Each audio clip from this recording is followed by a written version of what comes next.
Welcome back, folks, to another episode of the Sean Kiracofe Show. We're back in our regular location this week after a week in the coach's office, but two more wins to talk about, so It doesn't matter where we're doing it. It's fun to talk about two wins. Yes, so, it is.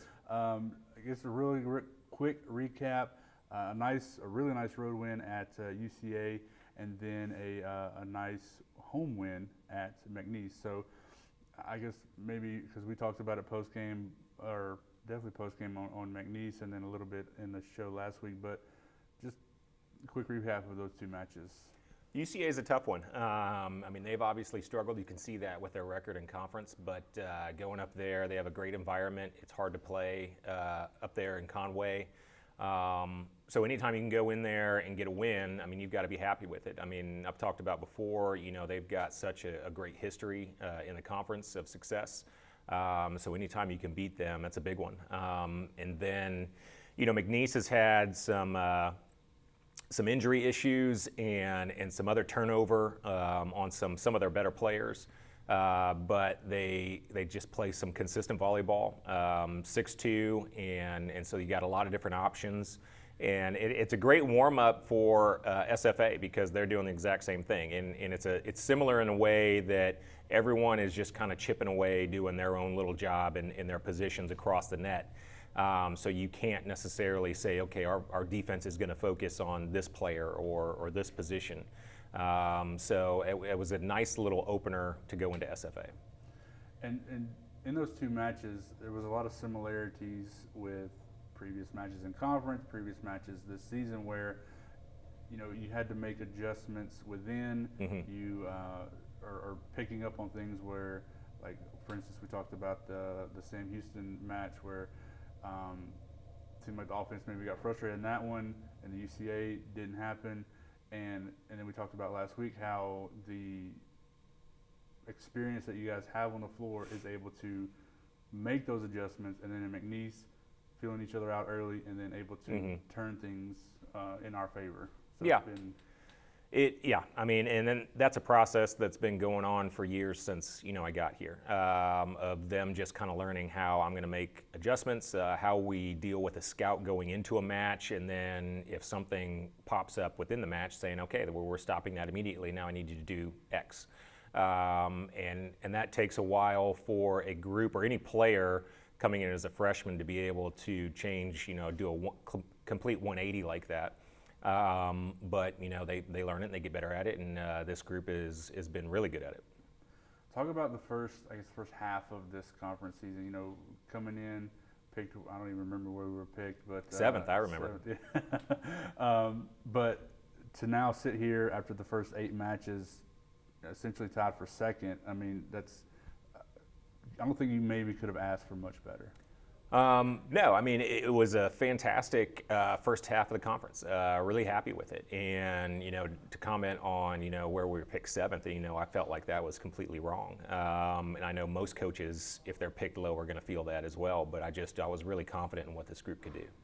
And they certainly have seemed to, and we talked about at the end of the preseason, that those matches, I think, have really prepared them for this 7-1 start. Yeah, we had a great preseason. I think it worked out really well. It's not, obviously I have the choice to schedule what I want in preseason, but it's not that easy. You don't necessarily have control over what other teams that are hosting the tournament, who they schedule, and be able to get into that tournament. So every tournament played out great, exactly the way we wanted it to, where we got tested.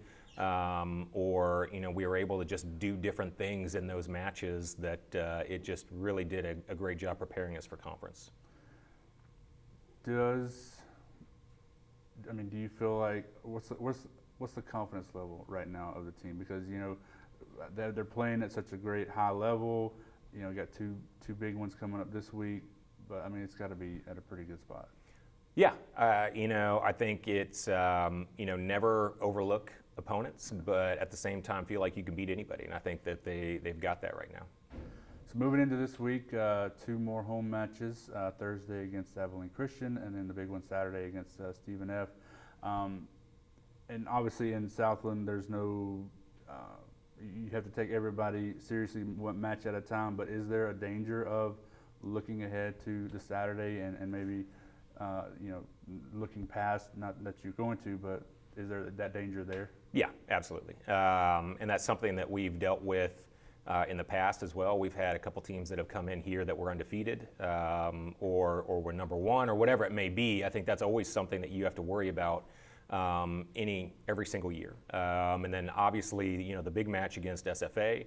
But ACU is a dangerous team. I mean, they beat Corpus Christi, and we know how they can play. So I mean, it's not something where you can jump ahead. And we've talked about that early. You know, at the very beginning of conference, just, you know, being, you know, present for every single match and focusing on that one.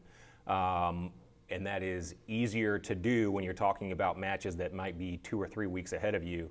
But when it's just a couple days, it's a whole lot more difficult to not look ahead. And so we just got to make sure that we do not, because, you know, ACU is got their own different things that we've got to prepare for. So we got to focus on that. Yeah, so what is it about ACU that is going to make you focus in on them? They're way different than they were last year. They had a lot of turnover through graduation. They've got some good players because they've struggled. Any team that struggles is trying different things to see if it clicks. So they've moved some of their better players around in different positions. And they've tried a few different, well, they've been in a 6-2. They're now in a 5-1, at least lately.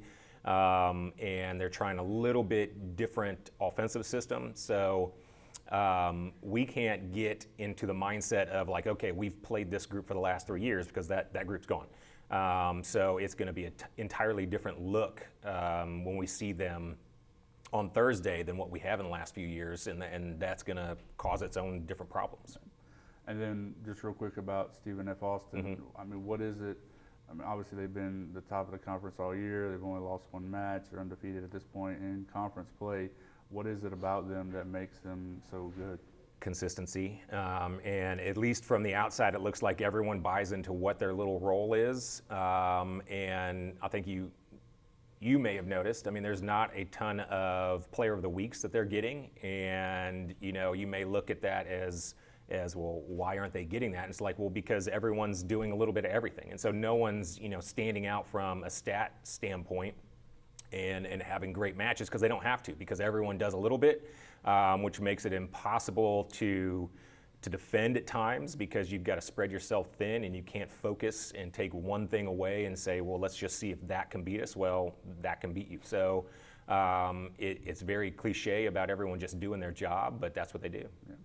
And you mentioned a little bit of a precursor with what McNeese did, to similar stuff to what Stephen F. is going to do. Mm-hmm.